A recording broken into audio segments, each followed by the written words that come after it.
Sa unang pagkakataon nitong mga buwan, nagpasya ang Kongreso ng US ng kakaibang hakbang ukol sa digmaan ng US at Israel laban sa Iran. Sa Senado ng Estados Unidos, karamihan ng boto ay pabor sa pagtalakay ng resolusyong maaaring pumilit kay Donald Trump na itigil ang digmaan laban sa Iran dahil matagal nang tapos ang kapangyarihan ng presidente tungkol sa digmaan.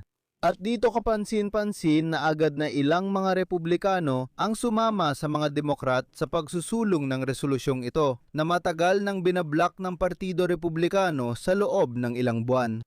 Pero ano ba talaga ang nasa likod ng resolusyong ito at totoo ba na maaari nitong pilitin si Donald Trump na humingi ng paintulot sa Kongreso para ipagpatuloy ang digmaan o tuluyang itigil ang digmaan na ito? Sa madaling salita, tara't sabay nating alamin ang tungkol sa isyong ito.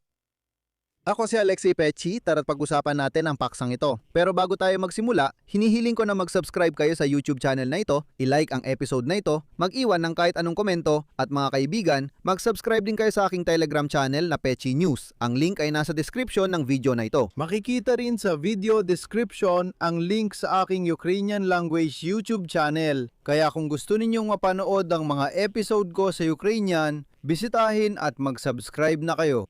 Suportehan ninyo ang bago at eksklusibo kong Ukrainian language YouTube channel. Kahapon may hindi ka panipaniwalang nangyari sa Senado ng Estados Unidos para sa kasalukuyang pamahalaan.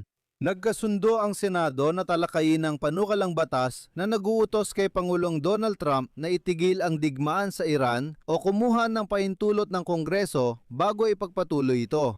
Ang punto dito, 7 beses nang sinubukan ng mga Demokratiko na isulong ang ganitong resolusyon at sa lahat ng 7 beses, hinarang ito ng mga Republikano. Basta nila itong binablock, ibig sabihin hindi man lang nila pinapayagang mailagay sa botohan. Pero sa wakas, nailabas na rin ang resolusyon sa Senado matapos sumama ang ilang Republikano sa mga Demokratiko sa pagsusulong ng resolusyon na ilang buwan nang binablock ng mga Republikano. Si Senador Bill Cassidy, isang Republikano mula sa Louisiana na natalo sa primary nitong weekend matapos na si Trump ay sa totoo lang ginawa siyang target para matalo, ay naging pinakahuling miyembro ng kanyang partido. Binago niya ang posisyon at pumabor sa Demokratiko para limitahan ang kapangyarihan sa digmaan ng presidente. May personal na sama ng loob si Cassidy kay Donald Trump dahil siya ang nagtulak sa kanyang pagkatalo sa primarya. At ito, kasabay ng kawalan ng ilan pang mga Republikano noong araw ng botohan ay naging sapat para maisulong ang resolusyon. Natapos ang botohan sa iskor na 50 laban sa 47 pabor sa pagtanggap ng resolusyon na magpapaintulot na ito ay mapag-usapan at mailagay sa botohan sa mga susunod na linggo. Ito ang ikawalang pagsubok ng mga Demokratiko at isang Republikano na limitahan ang kapangyarihang militar ni Donald Trump mula nang simula niya ang kampanyang militar na pumapasok na sa 3 buwan. Ayon sa karamihan ng Amerikano, hindi niya dapat sinimulan ang kampanya. Kapag sinabi kong karamihan ng Amerikano ay naniniwalang di na dapat sinimulan ang digmaan, hindi ko ito gawa-gawa. Base ito sa mga survey ng opinyon. Pag-uusapan natin ito mamaya.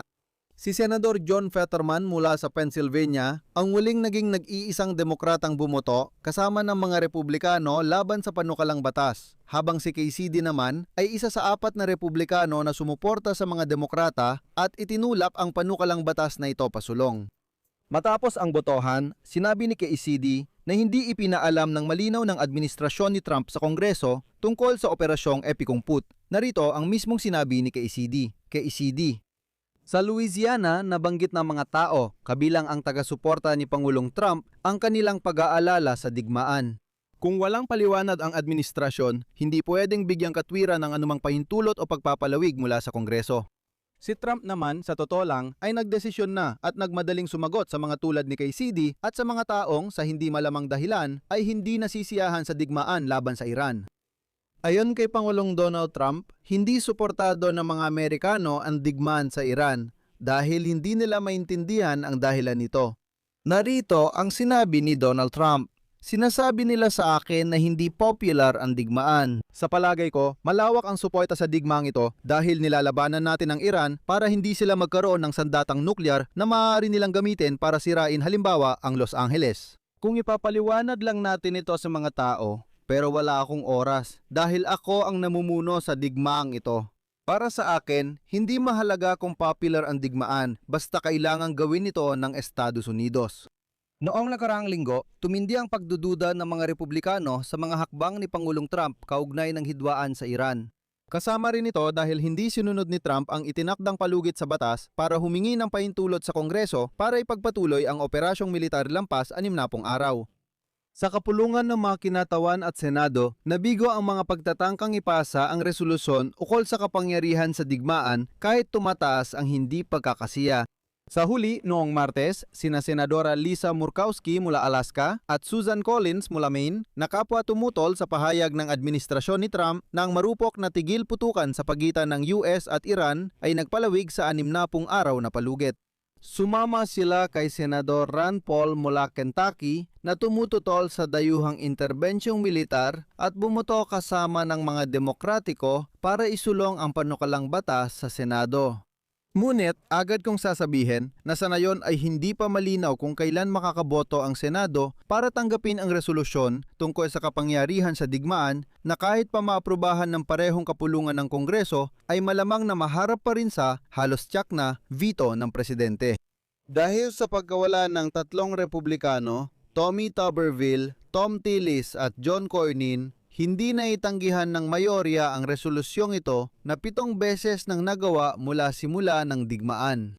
Gayunpaman, ang hindi paglahok ni Republikano kay CD ay nagresulta na ang pag-apruba ng resolusyon ay naging patunay ng lumalaking pagtutol ng mga Republikano sa mga hakbang ni Trump sa sigalot at sa kanyang di pakikipag-ugnayan sa Kongreso sa isyung ito.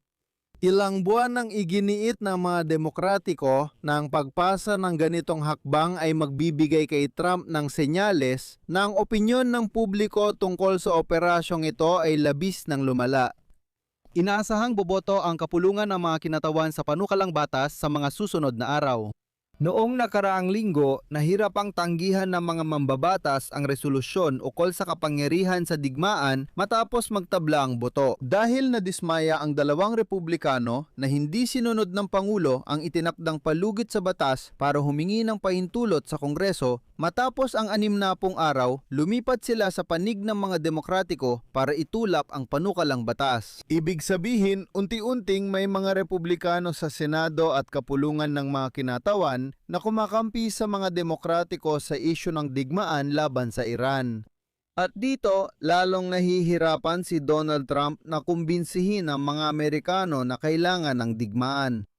Sabi niya, oo, lahat ay naniniwalang hindi ito popular, pero sigurado akong popular ito, mas lalo nang mahirap itulak ang ganitong pananaw. Sa ngayon, ang karaniwang presyo ng gasolina sa lahat ng 50 estado ng Estados Unidos ng Amerika ay higit sa $4 bawat galon.